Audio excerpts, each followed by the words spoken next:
So the final video on the packing factor, we have already done how to calculate the coordination number, number of atom per unit cell, the unit cell volume, the nearest neighbor distance, and hence the atomic radii.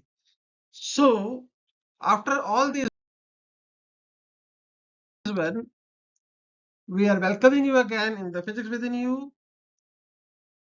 So this solid state physics part, crystal structure, 2F, the final part, the must watch part, because whatsoever done you have till now, you must know how to calculate the packing factor of simple cubic, BCC and FCC and SCP. So let us go into the video part fastly. तो packing factor होता क्या है? Packing factor होता है, क्या हो सकता है आप बताइए, कि एक घर में कितने लोग भर सकते हैं, कितने बोरे भर सकते हैं, यही हुआ पैकिंग फैक्टर, राइट ना? तो और उसमें कितनी हवा बचेगी, ठीक है, तो वर्ड हो जाएगा, राइट ना? तो सिंपल डेफिनेशन है, the fraction of a unit cell volume occupied by the atoms. ठीक है, समझते हैं इस बात को? अब ये हमारे पास एक सिंपल क्यूबिक स्ट्रक्चर है, अब तो आप पता ही है आपको। तो अगर मैं इसको किसी भी एंगल से देखूं, चाहे आप इसको यहां से देखें, चाहे आप यहां से देखें, चाहे आप यहां से देखें या यहां से देखें, तो मान लेते हैं मैं ऊपर से देख रहा हूं, तो ये नीचे वाले चार मुझे ऐसे दिखेंगे, राइट? इसमें तो कोई बड़ी बात नहीं है। और ये ऊपर वाले चार मान लो मुझे ऐसे दिखते हैं, ठीक है। अब अगर मैं इसको देखूं, तो ये देखो कैसा हो गया, ये मुझे दिख रहा है, कैसे दिख रहा है मुझे? जैसे यहाँ वाला देखेगा, यहाँ वाले के लिए नीचे दिखेगा ना, तो ये नीचे हो गया इस तरह से। तो यानी कि यहाँ पे देखो, ये वर्ड नजर आ रहा है आपको? ये वर्ड नजर आ रहा है? नहीं नजर आ रहा वर्ड, पर ये बीच वाला वर्ड नजर आ रहा है ना? ये वर्ड है, खाली जगह, बाकी भरा हुआ है। ठीक है, थोड़ा सा और बेटर वे समझते हैं कि अगर इस तरह से बहुत सारे एटम, आपको पहले ही पता है ना, ये क्रिस्टल जब भी होता है ये जुड़े हुए होते हैं, ये जो दोनों आपके हैं ये टचिंग होते हैं, इसलिए मैंने दोबारा बनाया। तो ये सारे टचिंग एटम है, तो इसमें जो ये व्हाइट वाला दिख रहा है, नहीं सारे वर्ड है। अब तो नजर आ रहा है कि वर्ड है ये, इधर भी वर्ड है, इधर भी वर्ड है। वो होता क्या है, अगर अभी भी नजर नहीं आ रहा, तो अब इस मैंने व्हाइट कलर को येलो कलर कर दिया है। अब आपको बैटर में समझ में आएगा, देखो यहाँ पे भी येलो, यहाँ पे भी, तो ये मतलब कि खाली जगह और बाकी आइटम भरा हुआ है। तो अगर मान लेते हैं, हम एक केस सिंपल सा केस लेके चलते हैं, मान लेते हैं कि ये जो मेरा टोटल वॉल्यूम है ना इनका एटम से, एटम की वजह से टोटल वॉल्यूम मेरा आ रहा है ए, ठीक है ना? और इन वर्ड्स की वजह से मेरा टोटल वॉल्यूम आ रहा है, वॉल्यूम हालांकि स्क्वायर है, तो मैं एरिया के टर्म में बात कर रहा हूँ तो भी चल जाता है, पर मैं वॉल्यूम के टर्म में ही बात करना चाह रहा हूँ कि आपको वॉल्यूम ही बताना है, कि वो 2D में बताना आसान है, समझाना आसान है, इसलिए मैंने ए और बी ले लिए। तो अब ये बताइए, इस टोटल क्यूब का, इसको हम अगर क्यूब माने तो क्या हो जाएगा, वॉल्यूम क्या हो जाएगा आप बताइए मुझे? वॉल्यूम हो जाएगा V equal to A plus B. दिक्कत तो नहीं की? बिल्कुल सिंपल केस है ना? अब ए किसका है, एटम का वॉल्यूम है, और V किसका है, वर्ड का वॉल्यूम है। जो खाली जगह थी, जितना खाली है उतना ही। तो पैकिंग फ्रैक्शन क्या होगा, जिसको हम PF से लिखते हैं, कि ए एटम का volume upon total volume of this. बहुत सिंपल सी कहानी है, आई होप आपको समझ में आ गया होगा, कोई दिक्कत तो नहीं थी ना इसमें? तो अब हम इसके डेफिनेशन को देने से पहले आपको ये समझाते हैं कि ये 2D स्ट्रक्चर जो था आपके पास, ये 2D से कई बार समझ नहीं आता है, होता क्या है, इसके ऊपर एटम के ऊपर एटम, एटम के ऊपर एटम ऐसे जुड़ता जाता है, और इससे आपका स्ट्रक्चर हर तरफ से 3D डायमेंशन में आप एक्सपेंशन करते चले जाते हो। तो अब आपको क्यूब जैसा लग रहा है, वर्ड है, देखो आपको नजर आएगा, यहाँ पे गैप नजर आ रहा है ना, यहाँ पे कलर बदल गया, तो कलर क्योंकि मैं थोड़ा सा इस तरह से कर रखा है कि आपको थोड़ा नजर आए, गैप नजर आए कहीं पे। तो वर्ड है जो फिलअप नहीं होता, आप 5-6 बॉल लेके देख लेना, ये वर्ड कभी अगर इसके ऊपर भी आ जाएगा तो भी थोड़ा सा गैप रहेगा ही। तो कुछ ना कुछ वर्ड हमेशा ही होता है, और कितना वर्ड होता है आप सोचो, एग्जाम में एक कर लो कि मैंने तो पूरी बॉल भर दी है, के हिसाब से कितना परसेंटेज होना चाहिए, कुछ रफ आइडिया बोलो। 99, 95, ऐसे लग रहा है था, पूरा तो भर गया मेरा, पर देखते कैलकुलेट करते हैं, फिर समझ में आएगा। चलिए आगे चलते हैं, थोड़ा डिफाइन करते हैं। तो पैकिंग फैक्टर को हम डिफाइन कर रहे हैं volume of atom in unit cell and upon the volume of the unit cell, बताया जैसे मैंने। ठीक है, तो इसको हम इस टर्म में ऐसे लिख सकते हैं, देखिए ये मेरे पास क्या है, क्यूब है।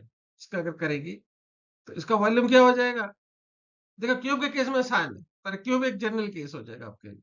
v equal to A cube, जब इसकी जो इसका ये लैटिस है ये ए है, और जो दूसरा एटम है, मैंने कहा था ना एटम थोड़ा सा बड़ा, मतलब टचिंग होता है आपस में, तो ये टचिंग थोड़ा सा बड़ा है और इसका रेडियस ये आर। ठीक है, तो जब आर लेंगे तो इसका जो वॉल्यूम होगा कितना होगा, ये वॉल्यूम तो आपको आता होगा, स्फीयर का वॉल्यूम कितना होता है, 4/3 है ना, पाई आर क्यूब, राइट। तो हम इसको ले लेंगे, तो ये हमारे पास वॉल्यूम आ जाएगा। फिलहाल मैं वो नहीं ले रहा, क्या स्ट्रक्चर है, यहाँ वी है और ये वी है। ठीक है, तो आपका पैकिंग फैक्टर जो हो जाएगा क्या हो जाएगा, वी अपॉन वी। तो जो फ्रैक्शनल वैल्यू आएगी वो कितनी आएगी, वी अपॉन कैपिटल वी, जहाँ वी क्या है, इस एटम का वॉल्यूम, और ये वी क्या है, इस पूरे क्यूब का वॉल्यूम, राइट। ये दो बातें आपको समझ में आ गई। तो ये पैकिंग फैक्टर की डेफिनेशन है।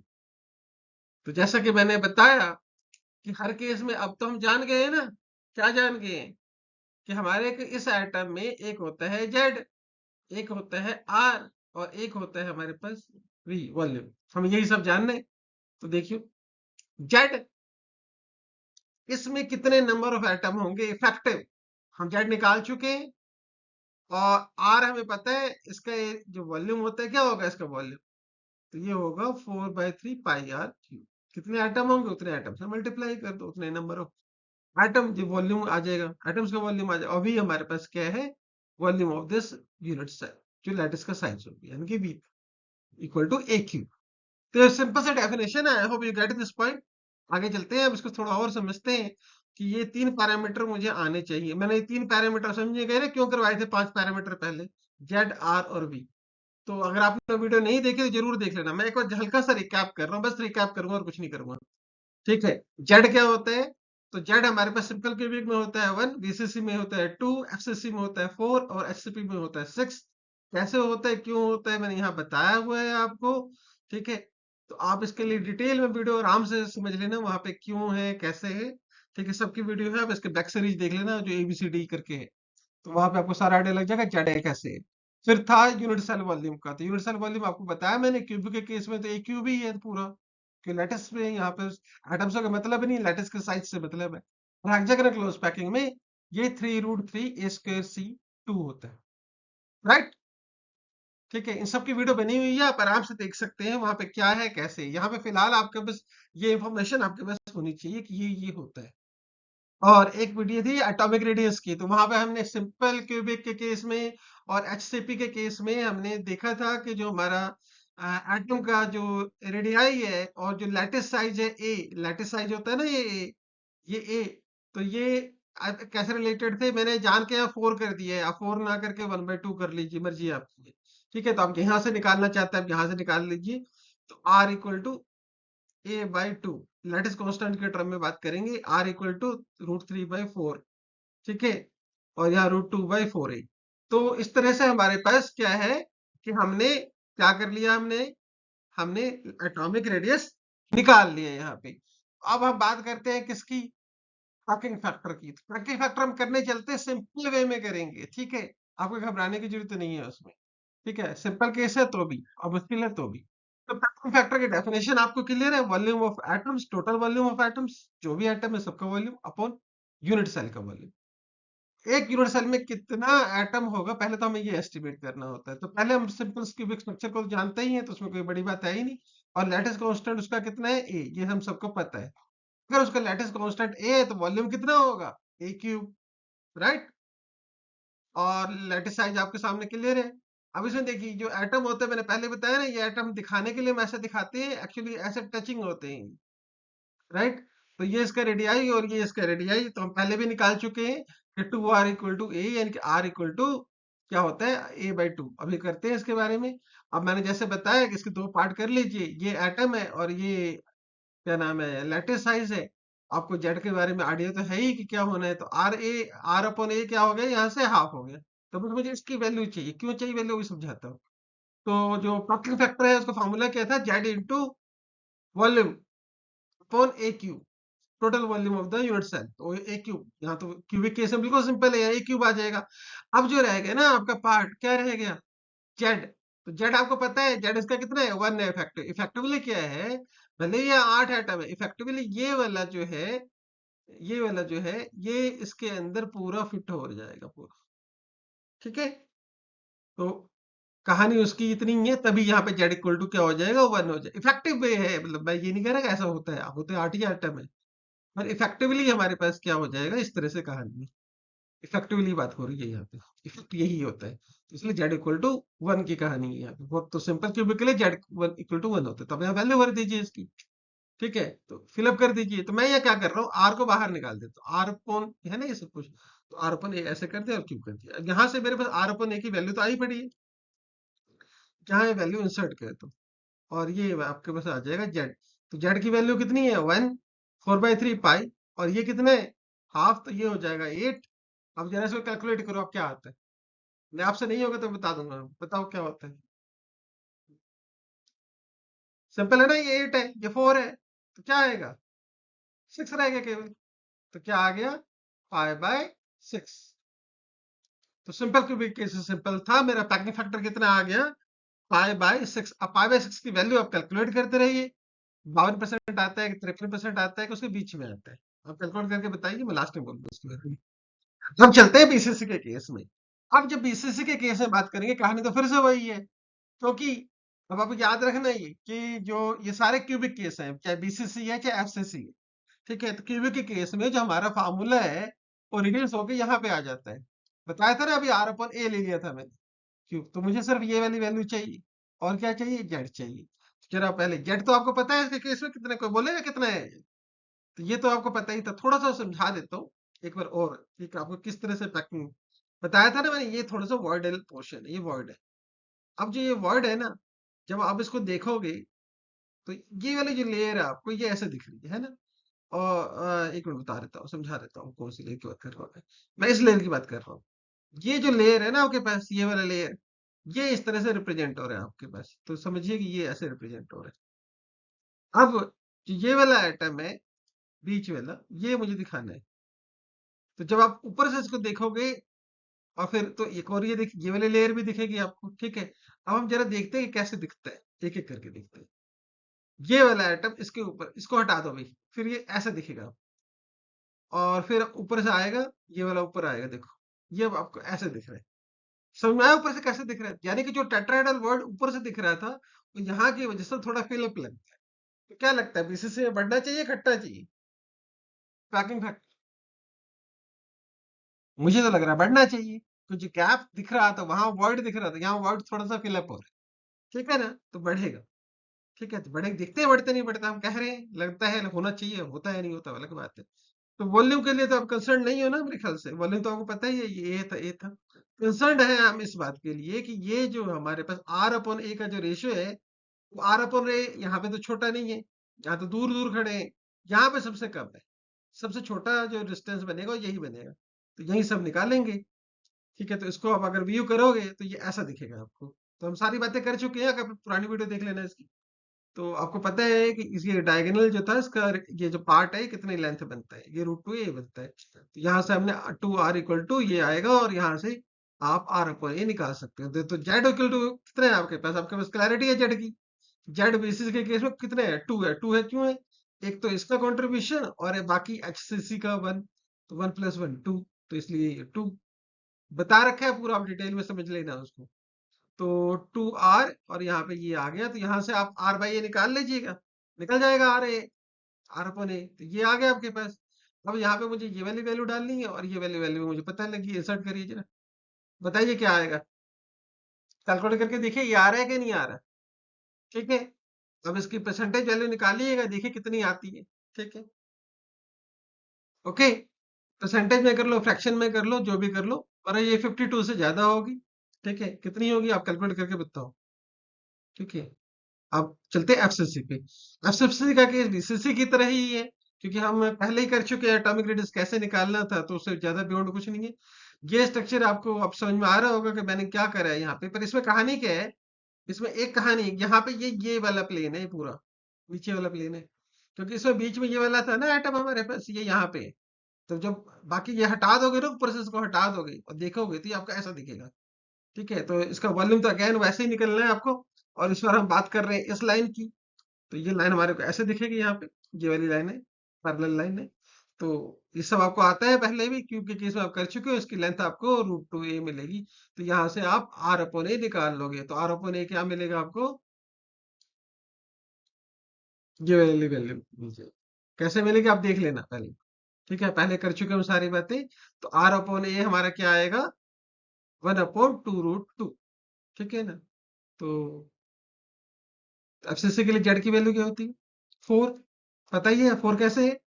इसका कंट्रीब्यूशन कितना है? आधा। ऐसे कितने हैं हमारे पास? 6 फेसेस हैं, 6। तो टोटल कितना हो गया? 3। मैं दोबारा बता रहा हूँ, ये बता चुका हूँ मैं सारी बातें। अब पुरानी वीडियो देखो, आराम से बात समझ में आ जाएगा। कि तो ये 3 और सिंपल क्यूबिक का 1, तो कितना हो गया? 4। चलो 4 हो गया, कोई बात नहीं। ठीक है, तो जेड मेरे को मिल गया। अब r/a मैं पहले कैलकुलेट कर चुका हूँ, तो ये मेरे पास ये वैल्यू आ गई। आप वैल्यू इंसर्ट करिए यहाँ पे। आप इसको ठीक से सेट करिए।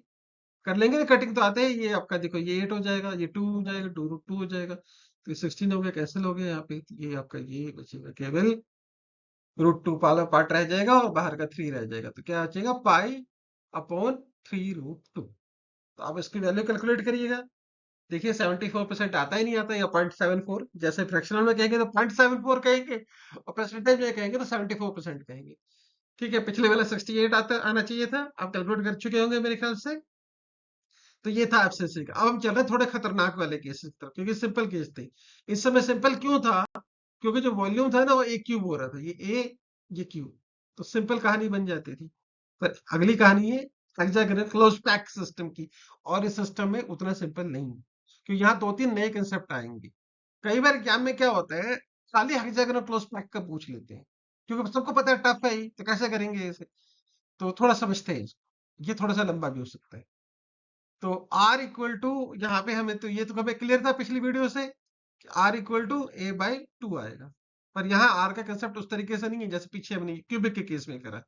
तो यहाँ पे हम पैकिंग फ्रैक्शन वैसे ही ले रहे हैं जो फॉर्मूला है। फॉर्मूला क्या है? कि जितने एटम है एक यूनिट सेल में, और वॉल्यूम यूनिट सेल का। तो वॉल्यूम जो है एससीपी का, ये तो हम पहले कर चुके हैं, आप निकाल चुके हो। मैं फिर भी दोबारा बताऊंगा आपको, नहीं तो आप यूनिट सेल का हम वॉल्यूम निकाल चुके हैं पहले। आपके लिए नया काम रह जाएगा सिर्फ ये वाला वी निकालना। चलो एक एक करके समझते हैं पहले। तो फॉर्मूला वाइज तो वी तो हमारा वही रहेगा जो हमारा पहले था। क्या? Z × 4/3 r³ जेड की वैल्यू कितनी होती है आपको पता है? एससीपी में आप देखे वीडियो पुरानी, तो वहां 6 होगी। 6 कैसे होगी मैंने पूरा एक्सप्लेन करा है वहां पे।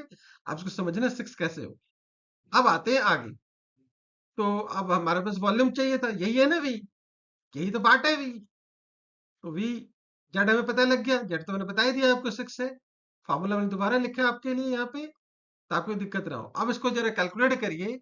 तो यहाँ पे ये आ जाएगा 6, तो इसकी जगह हम रख देंगे 6। तो ये इससे कैंसिल, ये इससे कैंसिल, और मुझे इसको कन्वर्ट करना है एक ही टर्म में। कर पाएंगे आप? चलो मैं आपको ले करके दिखाता हूँ। यहाँ देखिए ये 6, जेड की जगह पे 4/3 को 4/3 रहने देते हैं, पाई को पाई रहने देते हैं। पाई तो जाएगा ही नीचे, ठीक है ना। अब बचा आर, तो मैंने आर के लिए क्या करा? a/2, 2 का मतलब है 8। तो ये हो गया क्यूब। अब देखो ये क्या है? 24 कट गया। ये भी क्या है? 24 कट गया, बचा गया ये πa³ इस तरीके से हमारे को ये वी हमने एस्टिमेट कर लिया। कितना आ रहा है? πa³। ठीक है, अब बात करते हैं वॉल्यूम की, वॉल्यूम ऑफ यूनिट सेल की। हालांकि मैं पहले निकलवा चुका हूं, फिर भी बता देता हूं आपको कि दोबारा से, कि जब हम वॉल्यूम निकालते हैं ना इस तरह के स्ट्रक्चर का, तो हम इसका सिर्फ एक सेक्शन लेते हैं, ये वाला मान लेते हैं इसका। इसका जो भी एरिया है, इस बेस का ले लो या इस बेस का ले लो, किसी बेस का एक ले लो। तो इसका एरिया, तो इसका एरिया मैंने कह दिया यहाँ पे, जो मैंने नीचे लिखा है ए। हाइट, इसका हाइट सी। ए सी इसे कर दोगे, ए सी क्या हो जाएगा? ए सी इसके जो ये वाला पार्ट है, ये वाला, ये दिख रहा है आपको, ये वाला एक बिल्कुल सीरीज बनेगी। और ऐसे कितने पार्ट है? 6। तो 6 से और मल्टीप्लाई कर दो, तो आपका टोटल का वॉल्यूम आ जाएगा। ठीक है ना। हमने पहले क्या करा, इस वाले पोर्शन का वॉल्यूम निकाल लिया, ये वाला पोर्शन जो था हमारे पास दोनों तरफ से, इसका वॉल्यूम निकाल लिया, और इसका वॉल्यूम निकालने के बाद इसको 6 से मल्टीप्लाई कर दिया, तो फॉर्मूला यही बना। तो मैंने अपने हिसाब से सेट कर दिया, 6 मुझे पता है, सी मुझे पता है, बाहर निकाल लिए। अब आपको एरिया अगर आपको नहीं आ रहा था तो मैं दोबारा बता देता हूँ। ये जो हमने ट्राइंगल लेना था, इसके वाला ट्राइंगल लेंगे। ट्राइंगल कैसा है? इक्विलेटरल ट्राइंगल है, सारे आर्म एक इक्वल है, ये इसका परपेंडिकुलर है, ठीक है ना, ये 60 का एंगल है, तो ये a/2 हो जाएगा। को दोबारा बता रहा हूँ मैं, बहुत अच्छे से देख रहे हो वहां देख लेना। तो ये क्या आ जाएगा? ये 10 हो जाएगा, 10 60 डिग्री। ये a/2 मुझे पता था तो मैं कैलकुलेट कर लूंगा, तो a 10 60, ये आपके पास परपेंडिकुलर वे में हाफ हो जाएगा यहाँ से, ठीक है, और ए, तो ये आपका एरिया आ जाएगा। ठीक है ना, एरिया क्या होता है? Perpendicular upon base into half. तो मैंने यही कर दिया, ठीक है। ये मेरे पास बेस था, ये परपेंडिकुलर की वैल्यू ये थी, ये 10 60/2 कर देते, ठीक है, तो आपके पास ये वैल्यू आ गई। पूरा आराम से देख लेना वॉल्यूम कैसे आता है, ठीक है, मैंने रफ आइडिया फिर भी दे दिया है आपको। तो जो वॉल्यूम की वैल्यू आएगी यहाँ पे हमारे पास कितनी आएगी? 3√3 a²c/2। तो हमारे पास वॉल्यूम दोनों आ गए, यूनिट सेल का वॉल्यूम भी आ गया और एटम का वॉल्यूम भी आ गया। दो बातें हो गई ना हमारे पास। तो अब हमने क्या करना है? इनका रेशियो निकालना है, तो रेशियो बड़े आराम से निकलेगा। ऊपर क्या कर दिया? पाई ए कर दिया, और यहाँ पे ये कर दिया। अब देखिए, ये a² तो यहाँ पे भी था, ये यहाँ पे भी था, तो कट जाना चाहिए मेरे ख्याल से। ठीक है, तो इसको कट करके इसको सेट करते हैं, इक्वेशन ये आ जाएगी मेरे पास। तो हेक्सागोनल क्लोज पैच सिस्टम में जो मेरे पास पैकिंग फैक्टर आएगा, वो क्या आएगा? 2π/3√3a/c। ये याद रखना, थोड़ा सा टेक्निकल पॉइंट है यहाँ पे। टेक्निकलिटी क्या है आपको मैं समझा देता हूँ यहाँ पे। क्योंकि मुझे अगर C/1 एक रेशियो होता है, इसको हम टेट्रागोनैलिटी कहते हैं। C/1 को क्या कहते हैं? टेट्रागोनैलिटी कहते हैं। अब ना इसका एक खास रेशियो होता है। अगर मुझे इस रेशियो के बारे में पता है, तब तो मैं आपके इस HCP को अच्छी तरह कैलकुलेट कर सकता हूँ। अगर मुझे नहीं पता है, तो फिर मैं नहीं कर सकता। फिर मुझे C/A की आइडियल वैल्यू पर डिपेंड करना पड़ेगा। समझ में आया? अब एग्जाम में स्पेशली मैं बोल रहा हूँ कि थोड़ा ध्यान देंगे, जहां पर ट्रिकी क्वेश्चन होंगे वहां पे आपसे, क्योंकि वेरिएशन का जो स्कोप बच रहा है वो सिर्फ हेक्सागोनल क्लोज पैक सिस्टम में बच रहा है। ठीक है, तो अगर C/A की आइडियल वैल्यू आपको पता है तो हम सॉल्व कर सकते हैं। पता है आपको C/A की आइडियल वैल्यू क्या है? चलो मैं आपको बता देता हूँ पहले कि आइडियल वैल्यू है कितनी। तो उसका थोड़ा सा हमें हेक्सागोनल सिस्टम का आइडिया होना चाहिए। मैंने पीछे सब 5 चीज जो करवाए हैं उसमें बहुत बार इनके बारे में बताया, तो I hope you now you are knowing this thing.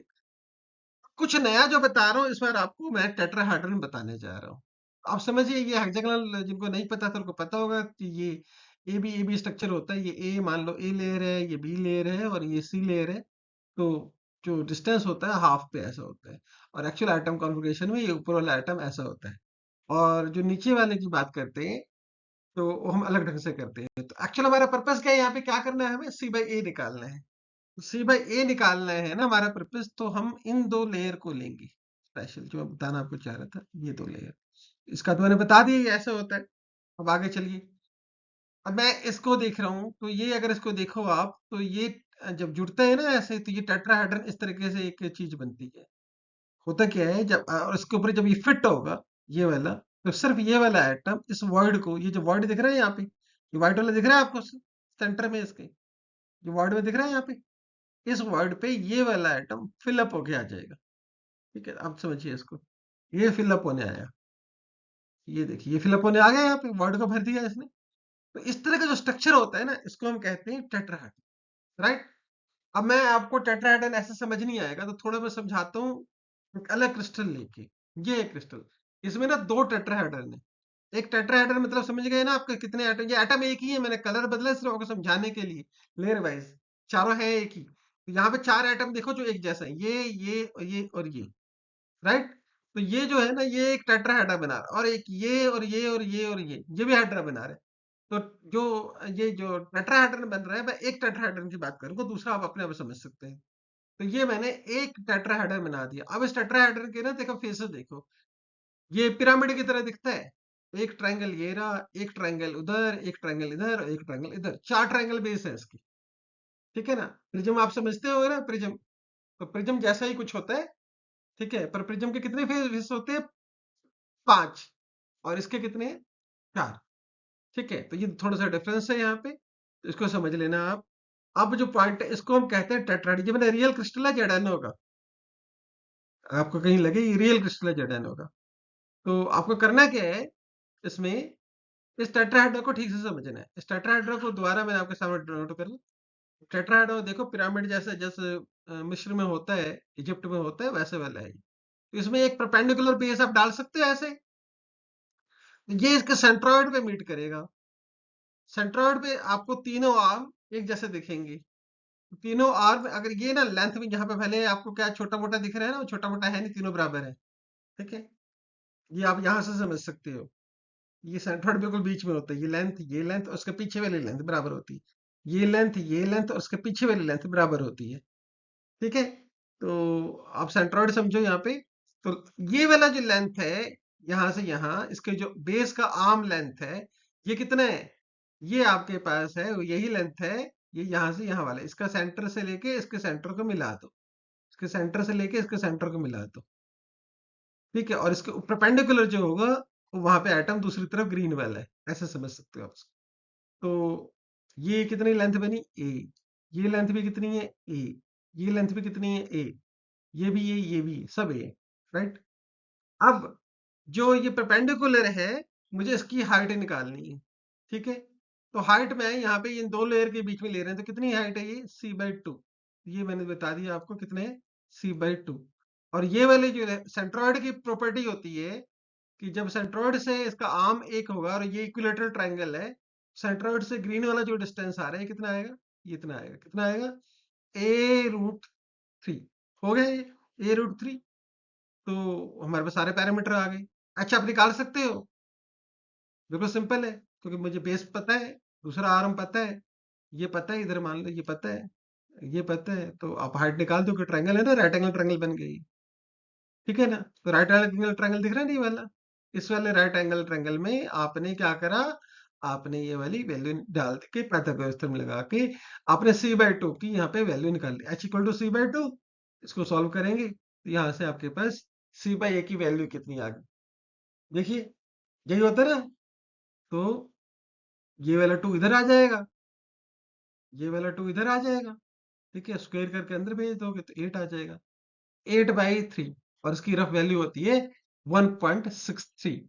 तो ये एक चीज का याद रखना सर, ये आइडियल केस है, it is only an ideal case, nothing else. Ideal case है खाली। अगर मुझे कोई प्रॉब्लम बनाने को दे तो मैं आपसे आइडियल और नॉन आइडियल के चक्कर में आपसे इस पे बहुत सारे क्वेश्चन पूछ लूं मैं, तो आप यहाँ कंफ्यूज हो जाएंगे। ठीक है, तो अगर ये आइडियल ये वाली वैल्यू है तो आप निकाल सकते हैं।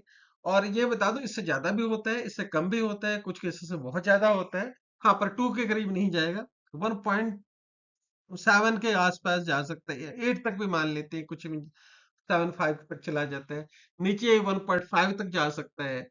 ठीक है, तो ये वाली वैल्यू का रेंज बड़े लंबे, एक्चुअल एक्सपेरिमेंटल वैल्यू बात करेंगे ना, तो ये 1.52 से लेके 1 point I think 7-8 maximum observe हुआ है अब तक। नहीं, हाँ, एक पर्टिकुलर केस में 8-8 भी है, जेडन के केस में 8-8 भी, जो बहुत हाईली डिस्टर्ब केस है। ठीक है, सो दैट्स व्हाई से इट्स आइडियल वैल्यू ओनली। तो हेक्सागोनल क्लोज पैक में आप आइडियल सिस्टम में कंपेयर कर सकते हो, नॉन आइडियल सिस्टम में ये ऊपर नीचे हो सकता है। ठीक है, इस बात का ध्यान रखेंगे। तो आइडियल केस के चक्कर में अगर आपको हेक्सागोनल क्लोज पैक सिस्टम पता है तो आप इसमें इसकी वैल्यू इंसर्ट कर सकते हैं, a/c की आपको पता लगी है a/c की वैल्यू क्या है। पर यहाँ तो ये c/a जैसे ये था ना, c/a हमारे पास ये था, तो आप इसकी वैल्यू इंसर्ट करोगे क्या आएगा आपको पता ही है। तो यहाँ पे क्या कर दोगे आप, ये उल्टा है, √a/, नहीं है, तो यहाँ क्या करोगे, यहाँ पे आ जाएगा 8, यहाँ आ जाएगा 3 रूट डिवाइड बाय रूट। ठीक है ना, ये आपका यहाँ से ये कैंसिल, और ये 2 है तो ये 4 कर सकते हो, तो यहाँ पे फिर कट के 2 ही रह जाएगा। ठीक है ना, कुछ इस तरह से हो जाएगा। तो आप इसको सॉल्व कर लेना, तो आपके पास जो एसएपी की वैल्यू आ जाएगी, कितनी आ जाएगी ख्याली, 5/3√2। ये वही वैल्यू है जो किसी और की भी थी। किसकी थी? चलो आप बता देते हैं किसकी थी। तो फाइनली आप समराइज कर रहे हैं सारी चीजों को। तो पैकिंग फ्रैक्शन की डेफिनेशन आपको क्लियर है? पैकिंग फैक्टर और फ्रैक्शन मुंह से इसीलिए निकलता है बार बार, क्योंकि बेसिकली ये फ्रैक्शनल पार्ट है जो वॉल्यूम एटम से ऑक्यूपाइड है आपका एक यूनिट सेल में। यूनिट सेल का जो भी वॉल्यूम है उसमें कितने एटम ने वॉल्यूम ऑक्यूपाई करा हुआ है, इसलिए इसको पैकिंग फैक्टर कहते हैं, राइट। तीन तरह के सिस्टम जो क्यूबिक है, जैसे कि सिंपल क्यूबिक, वीसीसी और एफसीसी, उसमें बड़ा सिंपल केस होता है। बाकी एससीपी में थोड़ा सा मुश्किल रहता है, वहां पे वॉल्यूम अलग तरीके से निकलता है, तो आपको करके देखना है। मैंने वैल्यू आपको केस में बता दी है, तो आपके लिए दिक्कत नहीं होनी चाहिए। फिर भी रिपीट कर रहा हूँ, पैकिंग फ्रैक्शन के केस में सिंपल क्यूबिक जो है आपका 52%, बीसीसी के केस में 68%, एफसीसी के केस में 74%, और एससीपी के केस में अगेन आइडियल केस में 74% है। ठीक है। और मैंने साथ में ये पूरा फार्मूला दे रखा है, जेड में कहाँ से क्या आया, ये आप सबने पुरानी वीडियो देख रखी है तो पूरा अच्छे से समझ में आ जाएगा कहाँ से क्या आ रहा था। और जो हमारे पास समरी है कि एफसीसी का आइडियल केस ऑफ एससीपी कुल स्टेट है 74% है, बीसीसी में 68% है, और एससी में पैकिंग फैक्टर जो वैल्यू है वो 52% है। तो ये ऑर्डर जरूर ध्यान रखेंगे, एग्जाम के पॉइंट ऑफ व्यू से, एंट्रेंस के पॉइंट ऑफ व्यू से बहुत इंपॉर्टेंट है। इसी के साथ हम इस पैकिंग फैक्टर वाले इस सीरीज को जो ए से लेके अब तक चला है इसको हम कंक्लूड करते हैं यहाँ पे। और थोड़ा सा ब्रेवियस लैटिस और के थोड़े मीनिंग के बारे में, फिर मिलर इंडिसेस के बारे में, ठीक है, हल्का फुल्का हम इसके बारे में करेंगे। और पर जो आपको एक बार बता दूं, कम से कम आईआईटी जैम में 2 क्वेश्चन आते हैं इस पे, ठीक है। तो इतने फैक्टर, सिर्फ पैकिंग फैक्टर पे ही पूरा जितना मैंने आपको ए से लेके एफ तक करवाया, और आपने देखा कि जो सीरीज थी हमारे पास इसकी पूरी कोऑर्डिनेशन नंबर से लेके एटॉमिक रेडियस तक और फिर पैकिंग फैक्टर में, इसमें सब एक ही जैसी चीज बार बार इसलिए करवाई गई कि ताकि रिपीटेशन में या करने से आपको स्ट्रक्चर का पूरा आइडिया हो, पैकिंग फैक्टर कैसे निकालते हैं उसका पूरा आइडिया हो। तो इसी सब के साथ thanks for the learning with वाइजस। आप थोड़े कमेंट करिए, आपको कुछ अगर नहीं समझ में आ रहा तो बताइए, ठीक है। लाइक करें ना करें आपकी मर्जी है, ठीक है। बाकी चीज़ों के लिए मैं नहीं कहता, पर अगर आपको जानना है समझना है तो आप उसके लिए हमारे इसको कमेंट करिए, ताकि हम कुछ और जो आपको नहीं आ रहा हम उसको लेके आ सके। तो थैंक यू।